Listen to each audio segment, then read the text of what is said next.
Halo sahabat inovasi, jumpa bersama saya Irni Novita dari Badan Litbang Provinsi Sumatera Selatan dalam acara One Day, One Innovation. Satu hari, satu inovasi, tiada hari tanpa inovasi.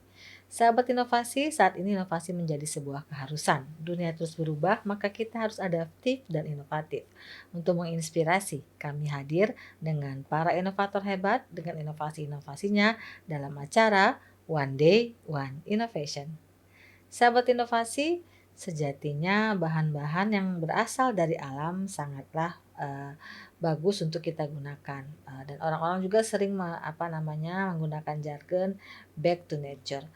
Karena seperti yang kita ketahui, bahan alami ini sedikit sekali efek sampingnya. Berbicara mengenai bahan-bahan alami, telah hadir di studio podcast kami Ibu Yuniarta Nancy, sarjana hukum, dengan inovasinya ekoprint pada kulit, keramik, dan kertas. Ibu Yuniarta ini merupakan inovator kita dari UKM Rumah Daun. Apa sih yang menarik dari si ekoprint ini? Langsung saja kita sapa Ibu Yuniarta. Selamat datang Ibu di acara kami One Day One Innovation. Bagaimana kabarnya hari ini? Ya, selalu baik. Baik ya, alhamdulillah. Ini terkait dengan ekoprint Ibu ya. Ya. Apa sih yang pertama kali menginspirasi Ibu sehingga tertarik menggunakan atau bekerja atau berinovasi dengan si ekoprint? Oke. Saya itu kebetulan sangat menyukai tanam-tanaman. Banyak produk tanaman-tanaman itu kan yang memiliki tampilan bentuk yang Yang cantik. unik ya. Nah, dulu saya tidak berpikir bahwa bentuk dan warna tanaman itu bisa ditransfer ke Bahannya, media media lain. lainnya. Iya, kebetulan anak saya itu mempunyai kreativitas yang tinggi sehingga saking kreativitasnya dia tidak tertarik dengan pelajaran umum. Karena itu kami masukkan di Sekolah Alam Sriwijaya untuk mendukung bakatnya. Saya bertemu dengan salah satu gurunya, desainer Palembang yang mengajak saya kursus. Karena namanya anak-anak kalau dia yang kursus kan belum tentu bisa. Jadi saya mengajak dia. Kemudian saya jadi malah yang lebih tertarik begitu. Saya pikir ini bisa menjadi peluang usaha untuk kita ibu-ibu yang ada di rumah, juga memanfaatkan, saya lihat Sumsel ini kaya sekali dengan tanaman-tanaman. Banyak, jadi kita tidak perlu mengeluarkan modal untuk mencari daun-daunan, bisa kita tanam, bisa kita pungut di pinggir jalan, atau kita bisa minta sama tetangga untuk tanaman yang agak tidak ada di Sumsel baru kita bisa beli, begitu. Nah, ekoprint ini kan dia secara harfiah gitu ya, menggunakan bahan-bahan yang alami dan istilahnya mentransfer atau di-print kepada bahan atau media lainnya gitu ya. Nah, daun-daun apa saja yang bisa kita transfer ke media lainnya gitu ya, dan apa syaratnya sehingga dia bisa warnanya itu bisa berpindah ke media lainnya?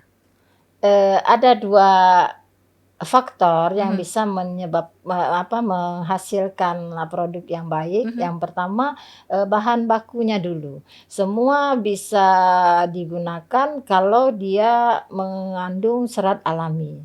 Kalau bisa yang alami benar, misalnya serat dari kapas begitu, kayu, jadi harus alami, baik secara alami untuk tumbuhan, serat alami dari tumbuhan maupun serat nabati dari kulit hewan.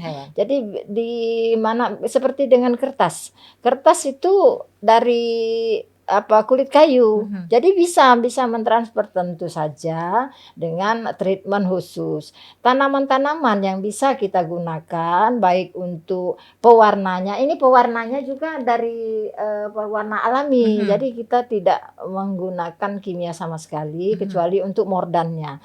Ini daun-daun yang mempunyai tanin tinggi itu bisa digunakan untuk produk ekoprint. Kadang kita ternyata kayaknya, apa namanya, ciptaan Allah, rumput yang tadinya sering cuma disemprot disemprot, dibuang, dijadikan gulma, ternyata berguna untuk ekoprint. Kalau kita letak karena taninnya tinggi bisa bernilai jual tinggi juga, bisa kita produksi jadi tanin atau untuk di-print ke kain, hasilnya sangat baik. Nah, Ibu bilang tadi kan, dia harus mengandung tanin yang tinggi. Ini Iya. bagaimana secara orang awam mengetahui Heeh. nih misalnya ada daun, katuk Iya. atau apa namanya, daun bunga sepatu. Nah, saya tahu Nah, ini harus, mengandung tanin iya. tinggi, bagaimana cara mengujinya? Cara mengujinya yang paling, aman, kita coba. Nah, Mhm. misalnya lagi memproduksi kain ekoprint, Mhm. kita bertemu daun yang baru, kita menggunakan daun yang biasa kita pakai. Mhm. Daun yang baru kita selipkan. Di Oh, ujung kita gitu ya. selipkan, nanti begitu kita buka hasilnya baru ketahuan, oh bagus atau tidak. Mhm. Atau kita remes dengan tunjung, salah Mhm, satu daun bahannya tunjung itu ya? tunjung. Kalau hasil remesannya tuh hitam, biasanya taninnya tinggi. Tinggi. Ya, Tanin itu berguna untuk apa, Bu, dalam proses ekoprint? Pewarnaan atau apa namanya, untuk, menyerap sari-sarinya itu, iya. sari-sari yang ada di daunnya tersebut? Tanin itu, eee, hanya tumbuhan yang bertanin tinggi yang bisa kita jadikan pewarna atau menghasilkan motif yang bagus. Mhm. Atau tanin bisa kita rendam untuk blanketnya, Mhm. itu menyebabkan daya serapnya lebih tinggi. Lebih tinggi. Oh, Iya, jadi dia jadi seperti apa ya, pengantar ya gitu ya, heeh, supaya dia, si pewarna ini bisa ditransfer lebih lebih menyerap. bagus, lebih Iya, menyerap ke, bahan dasarnya gitu ya. Nah, iya. baik. Daun apa sih yang sangat unik gitu ya, yang Ibu banyak gunakan di, Mmm. media-media? Kalau koleksi kami sendiri itu yang ada di kebun kami, iya saya biasa memakai daun jati, Mhm. daun lanang. Mhm. Daun lanang ini khas Sumsel, ya saya Mhm. dapatnya dari Muba. Bisa ada saya tanam daun jenetri, Mhm. daun, biksan, Mhm. jarak, berbagai jenis jarak, Mhm. jarak yang merah, jarak yang hijau bisa kita gunakan. Yang agak sulit untuk daerah Sumsel ini eukaliptus. Mhm, Ya, daun tapi eukaliptus ada juga ya? saya tanam ada, Baik. Nah, ini ya. cantik sekali ini kan, Nah, ini medianya apa, Bu? Kertas ya? kertas, Nah, kertas buku gambar, bekas buku gambar. Nah, ini dengan daun apa nih? itu daun jarak. Yang di tengah? Iya, Yang di pinggir? pinggir itu daun, daun lanang. Oh, jadi ini Mhm, pemirsa, daun jarak dan daun lanang ya. mhm, Tekniknya kita ini kan Bu ya, kita mhm, tempel gitu ya iya, daunnya, kemudian itu dikukus, dikukus, iya. beserta dengan ininya, Kertasnya, kertas. Jadi dalam heeh, teknik mengukus ini itu, direbus, kalau yang ini oh, direbus. direbus. Apakah Ya. kertasnya tidak ini dia? Ya, Tidak, karena kertasnya sudah kita treatment khusus, jadi oh sudah gitu. kita rendam Mhm. dengan tawas, dengan Mmm. tanin dari teh hijau, jadi sudah di-treatment, Mhm. kemudian dalam kondisi basah, lembab, kita letakkan daun, Mhm. ditutup dengan kain yang berwarna, Mhm. direbus dengan air yang juga berwarna. Nah, itu Oh, makanya ada yang merah, ada yang coklat, tergantung dengan warnanya. tergantung warnanya ya. Heeh, Jadi, iya. daunnya itu langsung Transfer, tertransfer ke karena sini, taninnya tinggi. oh, gitu. Bentuk daunnya jelas, Cantik, cantik, dan juga heeh, warnanya alami gitu ya. iya, Jadi ini merupakan percampuran antara daun dan pewarna alami juga. iya. Apakah daun-daun ini juga mengeluarkan warna gitu? Daun-daun kayak daun jenitri, daun Mhm. lanang itu kalau berlebih bisa kita rebus, ada Ada warnanya, warna juga? ada. Tapi dia, agak soft. Ada Mmm. warna-warna tumbuhan tertentu yang menghasilkan warna seperti secang, Daun secang tentu saja. jambal Mhm. Mhm. tinggi, Mhm. itu, tegeran, jolawe itu yang biasa kita pakai. Itu ya. Nah, kalau untuk Mhm. kain ini, Bu, mana nih? Yang ini Mhm. daun apa nih? Iya, Kayak itu unik kain, sekali. katun sutra. Katun sutra, terus Heeh. ini daunnya? Itu ada daun kari. Oh, daun kari yang Iya kecil-kecil itu, Bu? iya, daun kari saya tebar-tebarkan gitu kan. Oh, Heeh, jadi pemirsa, iya. daun kari bisa Anda gunakan untuk memasak kari tentunya dan juga bisa apa namanya, dibuat sebagai, motif pada, Heeh. ekoprint ini. Nah, itu apa, Bu, keunikan atau kesulitan dari masing-masing daun ini pada saat, mentransfer ke medianya? Jadi dalam membuat ekoprint ini, sesuatu yang tak terduga bisa terjadi.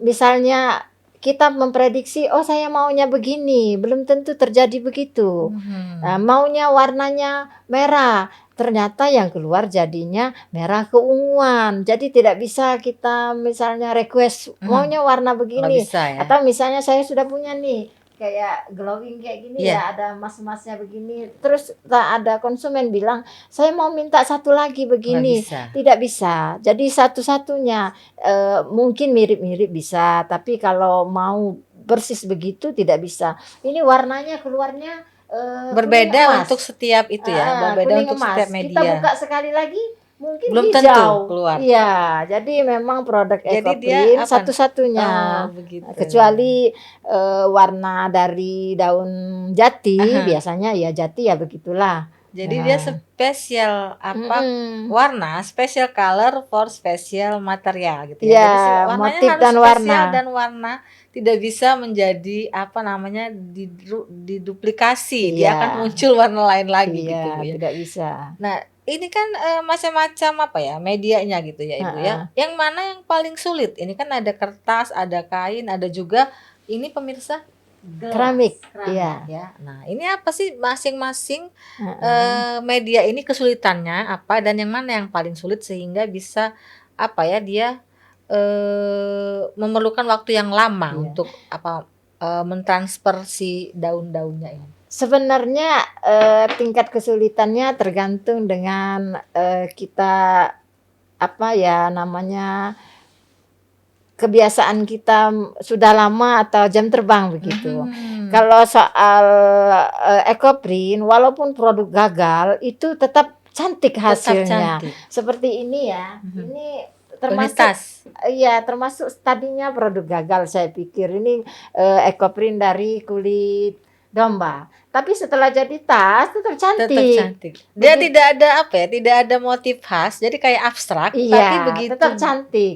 apa namanya, diterapkan itu cantik gitu ya. Iya, jadi kesulitan dalam Ekoprint ini, kita membutuhkan waktu yang lama. Mhm. Kalau teknik Ekoprint yang dulu saya pelajari bisa membutuhkan waktu 14 hari. Oh. Dari mulai kita skuring, Mhm mordan, mhm. kita melakukan proses penempelan daun Ekoprint, kemudian menjemur, kemudian harus dikunci, dicuci lagi, dijemur lagi, itu kalau dulu bisa 14 hari. Mhm. Tapi dengan terus kita berinovasi, mencoba bisa menghasilkan yang lebih cepat. Karena terus kita harus, ada penelitian.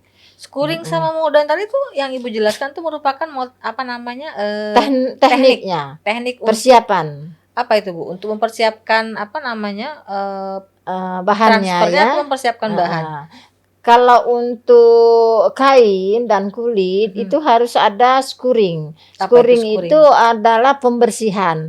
Karena Oh, di kulit waktu penyamakan pasti menggunakan zat kimia. betul. Begitu juga waktu di pabrik itu Mhm. Untuk kain-kain ya? memintal, menenun benang Mhm. ini sedikit banyak ada Pakai zat dia? Iya kimia. Jadi betul, dengan kita skuring, pakai dibersihkan TRO, begitu ada, ya? deterjen khusus Mhm yang belum banyak deterjen khusus yang tidak ada zat pewanginya itu kita betul, cuci dulu, mhm, supaya kotoran-kotoran luntur. Jadi oh, kita jemur, sudah mhm, kering kita mordan lagi. Mordan tadi banyak tekniknya, ada yang menggunakan tawas, soda modern itu apa apa, Bu? Maaf Bu? proses mordan itu adalah mempersiapkan kain atau kulit atau, kertas supaya lebih bisa membuka pori-pori. pori-porinya dibuka supaya nanti lebih Terserap ya, cepat untuk menyerap ya. menyerap Oh, zat pewarna dan Perwarna. daun. betul Karena betul. itu kita memerlukan bahan-bahan alami. Kalau dia ada polyester, itu di dalam serat itu kalau kita lihat di dalam mikroskop itu nanti ada apa ya, Barrier, benteng begitu, tahanan gitu ya. penahan, Iya. jadi tidak bisa masuk begitu. Nah, Oh. ada juga bahan lain nanti setelah kita apa namanya, bahan-bahan khusus tapi yang alami, misalnya seperti tanin-taninan itu menjadikan warna dan zat daun tadi lebih cepat diserap karena Gitu sudah ya. kita mordan tadi. Jadi Mhm. kalau tidak dimordan agak sulit untuk menghasilkan Menyerap produk gitu yang ya. bagus. Betul. Dapat mungkin tapi kabur begitu. Tidak apa ya namanya, Ah. tidak kinclong warnanya gitu Iya, ya. tidak sesuai dengan yang kita inginkan. Baik. Kalau misalnya kertas itu cuma mordan karena kenapa? Saya dulu bingung juga ya. Waduh, hancur ya kalau direndam. Ternyata tidak. Dengan treatment Dengan khusus dia treatment bisa khusus. apa namanya, di samping apa istilahnya, membuatnya Nah. menjadi keras, tegak, Iya. itu juga menyerap warna gitu ya. Heeh. Kalau yang keramik ini sebenarnya bukan termasuk juga bahan yang kurang alami. Betul. Tetapi kenapa bisa menyerap warna? Tapi harus daun yang taninnya sangat tinggi. Seperti daun lanang, daun jati. Supaya dia nempel Itu ya. sudah ini dulu apa namanya, dilapis dulu. Harus dilapis dengan suatu cairan sehingga bisa daunnya menempel. Itu kayaknya di print ya. Ya, Tapi padahal betul. itu beneran daun jati. Menempel di situ ya. Iya. Baik. Nah, kesulitan-kesulitan apa yang Ibu alami selama ini dan bagaimana cara mengatasinya? Kesulitan itu mungkin dalam hal kita mendapatkan bahan baku. Bahan baku untuk mordan karena itu tidak dijual di sini. Kita masih ada ketergantungan dengan kota lain, misalnya kita membelinya di Jogja. Harus beli dari tempat Atau lain ya. kita mendapatkan bahan baku kain-kain yang berkualitas. Jadi kita ada supplier khusus yang kita sudah yakini dia menjual bahan bagus. Jadi kalau nanti kita ketemu bahan ternyata ada polyesternya, jelek hasilnya, tapi mudah Bu ngeceknya. Kita ambil ujung kain, ada kan serabut-serabutnya. Betul. Hidupkan Kita bakar korek, saja, betul. kita bakar. Kalau nanti hasilnya itu benang-benangnya tuh luruh menjadi abu, ternyata berarti itu bahan alami. Kalau dia nanti menggumpal yang ada menggumpal kayak hitam-hitam kita itu ya. pipet itu Ya, berarti nah itu ini betul, ada campak, banyak betul. bahan kimianya. Betul. Untuk meningkatkan kualitas juga kita tidak hanya membuat produk yang jadi setengah jadi begini, makin ke depan Buat dalam model apa? iya kita Pakaian bisa gitu ya. membuat pakaian jadi dan kita buat jadi tas. Betul. Tas begini. Tas gitu ya. Iya, Ada yang clutch, ada yang pouch gitu Iya, ya. ada mungkin potongan-potongan kecil masih bisa kita manfaatkan. Baik, Jadi tidak ada yang terbuang. Dalam hal harga jual gitu Bu ya. Berapa sih Bu kalau dijual dalam bentuk bahan seperti ini ataupun dalam bentuk gelas keramiknya? Ya, kalau dalam hal harga jual, karena ini proses membuatnya memang lumayan rumit dan membutuhkan waktu dan tenaga, jadi memang agak tinggi. Sekarang banyak beredar itu ekoprint dengan harga murah. Tidak tahu juga saya bagaimana mereka membuatnya ya, apakah itu sistem printing. Jadi kami sebagai para ekopreneur terutama di Sumatera Selatan tetap bertekad mempertahankan apa namanya, bagaimana keasliannya. Jadi kesulitan-kesulitan yang kami dapatkan itulah masalah bahan baku. Kalau soal teknologi pembuatannya ya sudah lumayan. Oke deh. Baik, harapan kedepannya terhadap ekoprint ini? harapan ke depan kami membutuhkan bantuan terutama dari pemerintah daerah, bagaimana cara memasarkannya.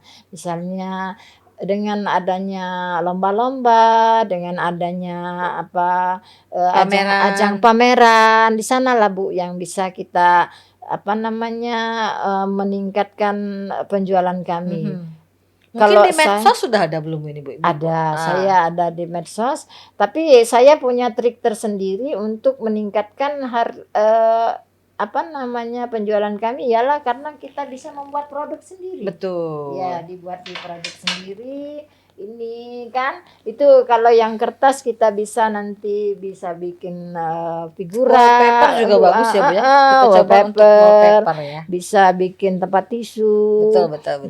Kain-kain ini juga cantik kan, bisa misalnya untuk ibunya, sisanya kita pakai untuk anaknya, bapaknya. Jadi gitu ya. Kain 3 meter itu bisa dipakai untuk satu keluarga. Betul. Tinggal bagaimana mengembangkannya. Iya. Gitu ya. Terakhir ini Bu, pesan-pesan kepada inovator Sumatera Selatan juga mungkin kepada teman-teman UKM. Iya. Teman-teman, saya berpesan kepada teman-teman, rumah daun itu dikenal untuk masyarakat bahwa kami memproduksi banyak sekali, tidak hanya satu kelas, bisa semua kelas kita memproduksi. Jadi jangan takut untuk berinovasi. Kita buka mata, apa yang ada di depan mata itulah yang kita garap duluan supaya kita tidak membutuhkan biaya yang mahal. Kita lihat diri kita, apa sih kemampuan kita. Semua orang bisa berinovasi asal mereka bisa melihat peluang. Ya? Betul. Dan banyak-banyak bergaul. Betul. Nah, bergaul. Jadi dengan tiap hari kita mendengar, banyaklah mendengar. Oh begitu, kita inovasikan dengan teknik kita sendiri, kita akan menghasilkan produk yang baru. Jadi jangan takut, saya tidak punya modal, jangan takut. Rumput pun bisa menjadi produk ternyata. Betul. Ya. Ucapan terima kasih kepada pihak-pihak yang telah membantu Ibu dalam pelaksanaan inovasi ini. Saya ucapkan terima kasih kepada Kepala Dinas Perindustrian Sumatera Selatan dan juga Kepala Dinas Perindustrian Kabupaten Banyuasin, pemerintah daerah, kepada UKM yang membina saya. Kalau untuk Ekoprint sekarang sudah ada UKM Kopes khusus untuk Ekoprint Sumatera Selatan dan UKM-UKM yang lain yang membina saya. Jadi saya tidak bergabung dalam satu asosiasi. Kepada Pak Ruda Hermansyah, beliau itu dari awal sangat mendukung saya. Bukan UKM yang lain juga di Gapaham, di SSC yang membina saya untuk bisa memproduksi tas. Saya sangat terbantu dengan teman-teman yang selama ini mensupport saya. Baik, terima kasih atas kehadiran Ibu Yuniarta Nancy SH dengan inovasinya Ekoprint pada kulit, keramik, dan kertas. Mudah-mudahan usaha ini akan lebih berkembang ke depannya dan juga akan lebih dinikmati karena Ekoprint merupakan pelestarian dari benda-benda ataupun bahan-bahan yang bersifat alami. Sehingga kita lebih menggunakan back to nature, menggunakan hal-hal yang bersifat alami. Jangan lupa kita juga punya jurus 4S. Setiap orang adalah inovator, setiap masalah peluang inovasi, setiap solusi harus sinergi, dan setiap inovasi harus konkret hasilnya. Nantikan kami di podcast One Day One Innovation yang tayang setiap hari, dan jangan lupa like and subscribe. Sampai jumpa dan salam inovasi.